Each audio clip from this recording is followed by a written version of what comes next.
Naqueles dias, outra vez,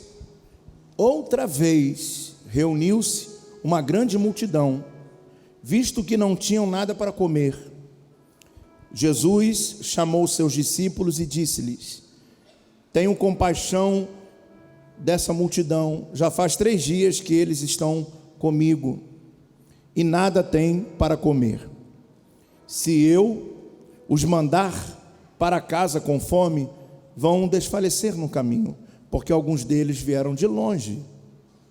Os seus discípulos responderam: onde neste lugar deserto poderia alguém conseguir pão suficiente para alimentá-los? Quantos pães vocês têm? Perguntou Jesus. 7, responderam eles. Ele ordenou à multidão que se assentasse no chão.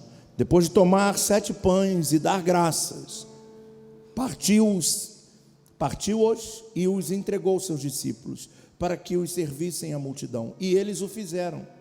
Tinham também alguns peixes pequenos. Ele deu graças igualmente por eles e disse aos seus discípulos que os distribuíssem. O povo comeu até se fartar, e ajuntaram 7 cestos cheios de pedaços que sobraram. Cerca de 4.000 homens estavam presentes, e tendo-os despedido, entrou no barco com seus discípulos e foi para a região de Dalmanuta. Aleluia. Bom, na semana passada na primeira semana eu falei sobre a multiplicação, a primeira multiplicação dos pães, onde Jesus estava reunido com uma grande multidão, e ali tinham 5.000 pessoas para comer, só que eles tinham 5 pães e 2 peixes. Aqui o quadro muda o número de pessoas e muda a quantidade de pães que eles tinham para multiplicar.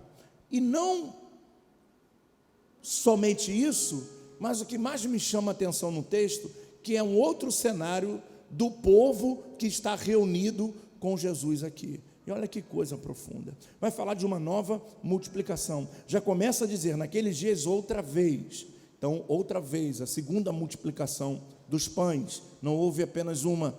E a Bíblia diz que eles reuniram uma grande multidão que não tinha nada para comer. Estavam 3 dias sem comer, ouvindo Jesus falar. Que povo convertido era esse, né? Povo que não falta culto no feriado, povo que não falta culto por causa de chuva, 3 dias sem comer. Essa é a genuína conversão, a real conversão daqueles que estavam preocupados. E outra coisa, não tinha mover, não tinha microfone, não tinha instrumento, não tinha nada, tinha apenas a palavra. E a palavra é tudo. A palavra sempre vai ser. Se a palavra não for o centro do culto, se a palavra não for o centro da igreja, a igreja está morta. A palavra é tudo. E Jesus estava ali ensinando, e 3 dias eles estavam ali com fome. Mas olha que interessante, você não vê o povo reclamar de fome. Quem observa a fome é Jesus, dizendo: olha só, eu não posso despedir. Chegou no final, 3 dias estava ali, e chegou no final, e Jesus olha para aquele povo e diz assim: se eu despedir esse povo, eles vão para casa e podem desmaiar aí no meio do caminho, porque eles estão 3 dias sem comer. Em momento algum o povo estava se sentindo com fome ou reclamando de fome. Jesus tem compaixão. Jesus observa o que eles precisavam. Coloca a mão no nome do seu irmão, que eu vim aqui profetizar, e diga assim: a maior característica do Evangelho, a maior característica do amor e da graça de Deus é a sua compaixão. É aquilo que Ele vê que nós precisamos, e sem que a gente peça, Ele faz um milagre. E Ele veio aqui fazer um milagre na tua vida. Continua profetizando para o teu irmão e diga-lhe: por mais que você tenha coisas que sejam necessárias na sua vida e que você não tenha pedido a Ele, Ele sabe, e Ele vai te ajudar, e vai te socorrer, e vai te sustentar. Ele vai fazer algo especial nessa noite. Não é uma noite qualquer. Eu não sei se você está entendendo o que Deus está fazendo aqui, mas não é uma noite qualquer. Aleluia.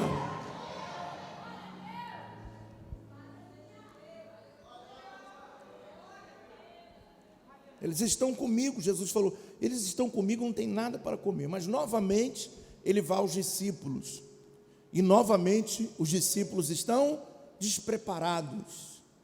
Rapaz, isso é uma coisa bíblica, né? Jesus ensinava, e aqueles que estavam sentados ouvindo eram mais prudentes do que os que seguiam Jesus e serviam a Ele. Eles estavam mais conectados com a fé do que os discípulos. Mais uma vez, o que vocês têm aí? E eles vão dizer 7 pães. É diferente, e não fala dos peixes. Havia alguns pequenos peixes, e esses pequenos peixes não eram considerados ai meu Deus, qual é o nome que dá? Para comer, não é isso que eu quero dizer. Para o consumo, isso aí. Para o consumo diário. Esses peixes não eram peixes específicos para comer, como aquele homem, aquele moço que tinha 2 peixes grandes para multiplicar, mas pequenos. Então, olha que interessante, que quando vamos comparar os 2 textos, Jesus multiplica o que é grande e multiplica o que é pequeno. Multiplica aquele que tinha um peixe grande e multiplica aqueles que tinham peixes pequenos. Mas a multiplicação vai acontecer na vida, não importa, porque eu quero levar isso, não importa o teu nível social, se você ganha muito ou ganha pouco, ou se você tem um diploma ou não tem um diploma, a multiplicação vai alcançar tanto os maiores como os menores, porque a multiplicação é para a igreja, a multiplicação é um princípio de Deus desde a criação, ide e multiplicai. Há uma bênção sobre mim e sobre você. Nós temos que multiplicar. Jesus falou através do Evangelho de João, no capítulo 14, vai dizer assim: olha, vocês precisam produzir, vocês precisam dar frutos e multiplicar. Frutos e multiplicar. Deem frutos e fazei discípulos.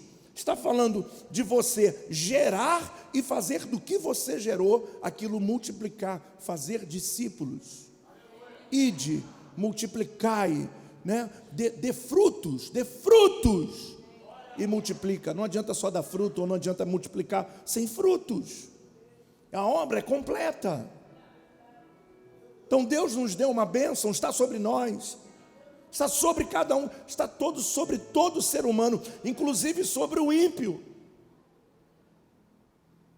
Porque Deus sobre o homem, a natureza do homem. E o ímpio que é esperto, acorda cedo para trabalhar, vive uma vida melhor do que os crentes. E às vezes os crentes ficam, mas por que Deus está abençoando aquele ímpio lá? Por que ele tem um carro zero e eu não tenho? Porque ele trabalha enquanto você está no monte. O monte é muito bonitinho, mas para quem não tem o que fazer, irmão. Porque quando a gente precisa trabalhar para botar comida dentro de casa, a gente vai lá de vez em quando buscar Deus, mas tem que trabalhar. Não adianta ficar lá em cima pedir a Deus que não vai cair pão do céu. Desculpa a sinceridade. Porque tem um povo místico aqui demais. Que tudo Deus vai falar, então tua vida tem que mudar. Se você está 5 meses, 5 anos subindo um monte, nada muda, você se acostumou com um lugar que não tem significado nenhum para a sua vida. Quando a pessoa subir um monte e vê a vida transformada, aí sim, eu gosto de monte, eu subo um monte, mas tem que ter propósito, porque nós precisamos também trabalhar.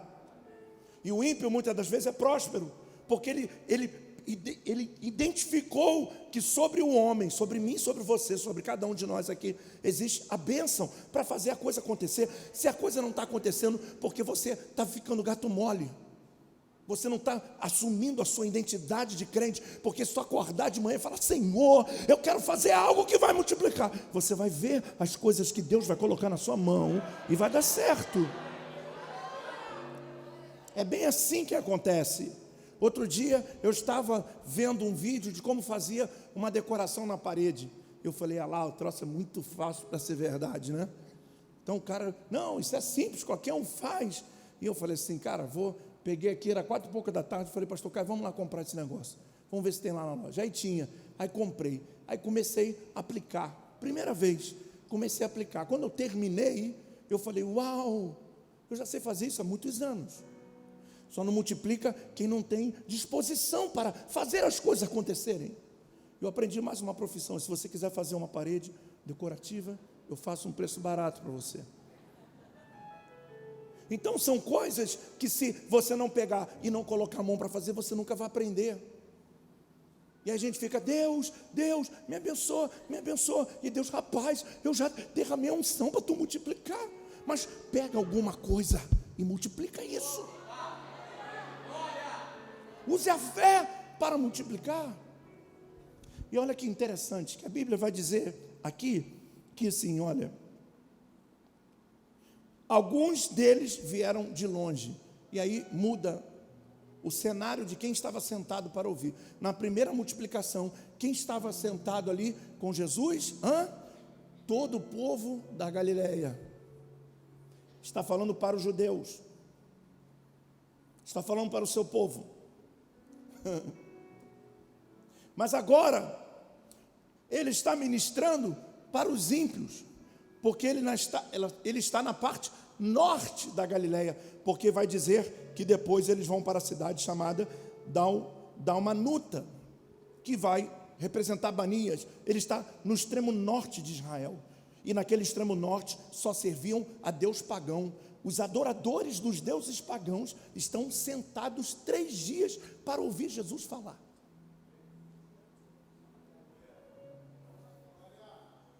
Interessante que não vai falar que Jesus, depois de ter feito muitos milagres, mas vai dizer que Jesus estava sentado com aqueles adoradores gentios, com aquele povo que não era da raça judaica. Olha que coisa interessante. Ele está falando por um povo ímpio, está falando para os ímpios, muda todo o contexto. E aí Jesus pergunta assim, quantos pães vocês têm? Aí eles dizem 7, repita comigo 7. Eita, quer revelação aí? Não? Então vou parar por aqui. Alguém quer ouvir uma revelação profunda da Bíblia? Repita comigo, 7 pães. Quando nós vamos voltar em Gênesis 10, nós vamos observar que começa a descendência de Noé possuir a terra. E quando chega em Gênesis 10, são 7 descendências que habitam na terra. Está falando que o mundo, na época de Noé, pós-dilúvio, no capítulo 10 de Gênesis, só existem 7 povos, representando o mundo, um pão para cada nação.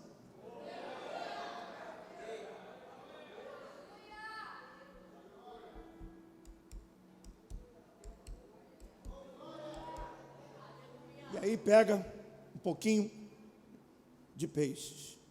Só que a Bíblia diz que lá tinham 4.000 homens. 4.000. 4 representando norte, sul, leste, oeste. Estava representando novamente o mundo. A multiplicação que haveria sobre o mundo. Não só sobre aquele que nele crê, mas que todos aqueles que reconhecem que existe dentro de si a capacidade para multiplicar. Só que nós temos uma vantagem, bispo, se o ímpio e nós recebemos a mesma multiplicação, qual a diferença entre a gente e eles? A diferença é que a gente sabe o caminho e eles não. A diferença é que Deus está conosco para abrir, como nós cantamos aqui, Deus vai na frente quebrando tudo, derrubando as muralhas, destruindo muros. Como é que é o restante mesmo? Na batalha o quê?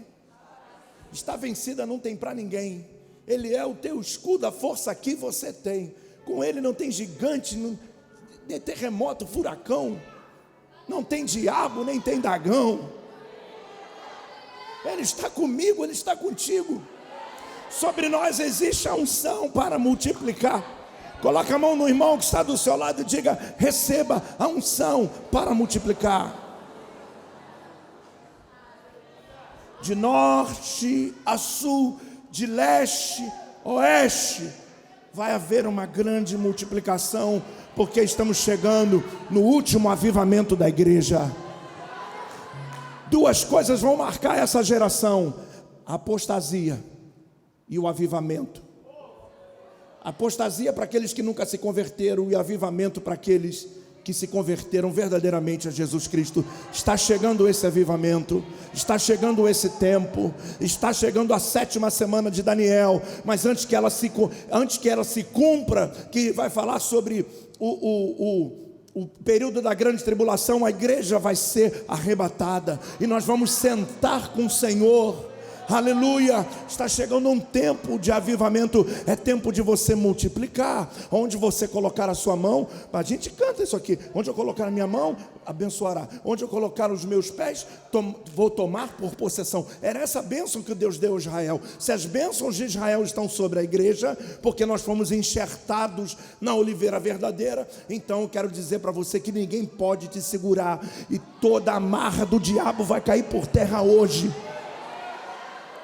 Eu queria que você olhasse para o seu irmão e dissesse para ele: tudo que está acontecendo na sua vida, que te impede de multiplicar, que te impede de progredir, que te impede de alcançar coisas maiores, tremendas, que vem da parte do diabo, vai cair hoje, em nome de Jesus, em nome do Senhor Jesus. Porque Satanás não pode reter a bênção que Deus deu a Adão e a Eva no Éden, e falou: vai e multipliquem, vai e multipliquem. Não é só fazer filho, é multiplicação de alegria, é multiplicação de talento, é multiplicação de dom, é multiplicação de milagres, de conquista, de vitórias. É a multiplicação que está chegando na tua casa, na tua vida, na tua empresa, no teu escritório.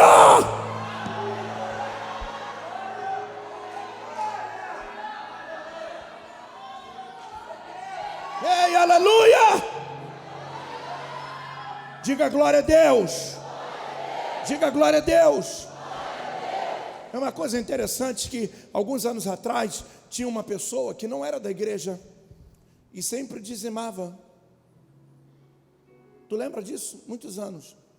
Mandava alguém entregar o dízimo dela aqui. Ela não era da igreja. Enquanto dentro da igreja tem pessoas que não dão dízimo. Muita gente, né? Não entregam dízimo. E aí sabe o que acontecia com essa pessoa? Olha o princípio dela: entregar o dízimo, e não era crente, mas ela tinha um entendimento de que quando ela entregava o dízimo, Deus multiplicava a vida dela. E era uma pessoa muito próxima, sem vir à igreja.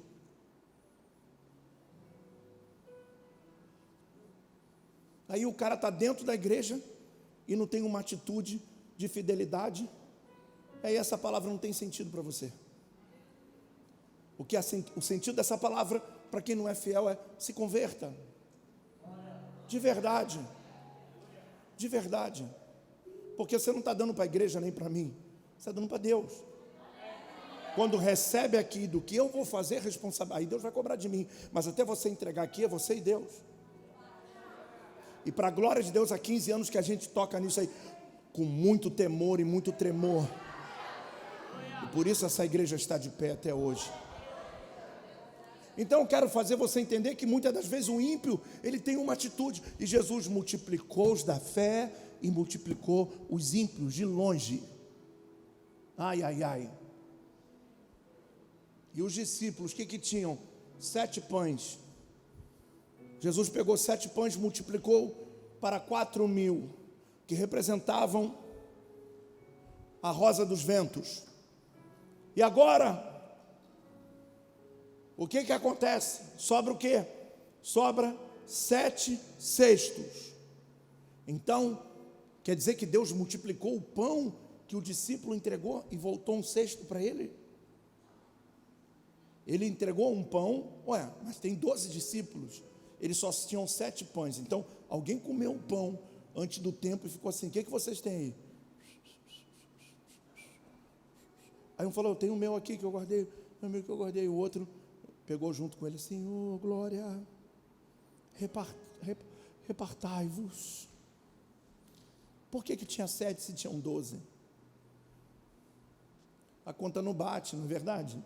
Na primeira, os 5 não eram nem deles, eles não tinham nada. Agora eles eram espertos e tinham quanto? 7. Jesus pega o deles agora para multiplicar. Então, havia um crescimento. Eles não tinham nada, viu Jesus multiplicar, eles entendem o princípio da multiplicação e agora lançam, guardam um pão para uma próxima multiplicação. Eles tinham o que era deles, mas ainda continuavam sem fé. Porque era para todo mundo ter pelo menos um pão guardado. E só tinha 7. E aí sobra 7 cestos. Pergunta para mim, o que isso representa, bispo? Uma multiplicação sobre as nações. Sobre os 7 dias da semana. Não vai faltar pão para vocês nessa terra. Não vai faltar comida nessa terra. É muito profundo isso. Diga, eu recebo essa palavra. Segunda, terça, quarta, quinta, sexta, sábado e domingo, todos os dias haverá um cesto na minha casa. Um cesto na minha casa, um cesto na minha casa. Um cesto na minha casa. Profetiza isso aí sobre a sua vida agora. Oh, aleluia. Aleluia, aleluia, aleluia. Aleluia. E olha que coisa incrível, é tão incrível quando nós vamos olhar o mundo, nós vamos observar o seguinte, que quando vamos olhar para o mundo, nós vamos ver algumas nações que têm algumas coisas interessantes. Quando vamos olhar para Israel, Israel vende produção, tecnologia agrícola e bélica para o mundo. Quando vamos olhar para o Brasil, maior produtor de soja do mundo. Quando vamos olhar para a Índia, maior produtor de vacina do mundo, na Índia, naquele lugar lá. Cada lugar existe alguma coisa que diferencia de outra nação. Um cesto para cada nação. O que isso significa? Significa algo muito profundo, que tanto eu aqui no Brasil, o meu irmão lá no Japão, o outro lá na Groenlândia, o outro lá que entregou a vida para Jesus, tem um cesto para ele naquele lugar. Tem um cesto para a tua descendência aqui no Brasil, mas para os teus descendentes que vão morar na América, para os teus descendentes que vão morar na Europa, tem pão lá esperando para você, esperando por você. A multiplicação para o mundo, a segunda multiplicação é para o mundo. O primeiro é para Israel, o segundo é para o mundo, e a multiplicação não vai parar, o azeite não vai acabar. Diga, eu recebo essa palavra. Diga para o seu irmão, onde Deus te levar. Se Deus te levar para fora do Brasil, tem um cesto esperando por você lá. Diga para o seu irmão que está do seu lado, quando você acordar amanhã, tem um cesto esperando por você.